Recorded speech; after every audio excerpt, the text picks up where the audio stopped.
UFC 165, Jones versus Gustafsson. This fight ends up being an absolute war. I was going crazy during this fight. I was literally going, this is one of the greatest fights I've ever seen in my life.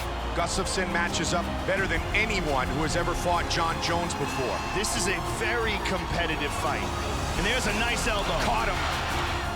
And again with a big elbow. Gustafsson is hurt.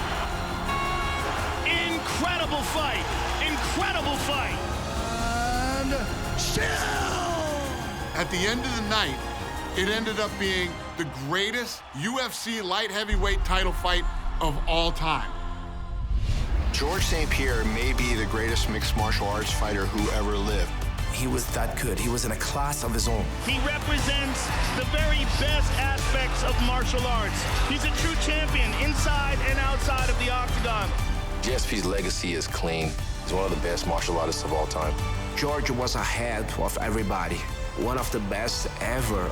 He's the GOAT, and he's a role model to all of us. An incredible world champion and a guy that everybody can look up to and respect. Thank you for the support. Everybody that came to support me. The greatest champion in UFC welterweight history, ladies and gentlemen, George St-Pierre. Marc Ratner made mixed martial arts and the UFC part of the permanent sports landscape. And that's an incredible legacy that will live on forever. Anybody who is anybody in the sport knows Marc Ratner and respects Marc Ratner. He is the man who literally got this regulated everywhere.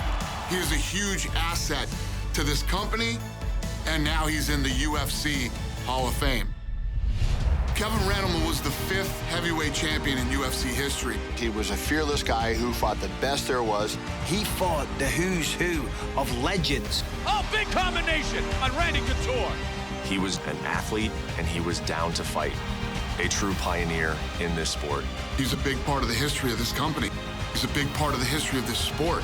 This is a guy who 100% deserves to be in the UFC Hall of Fame.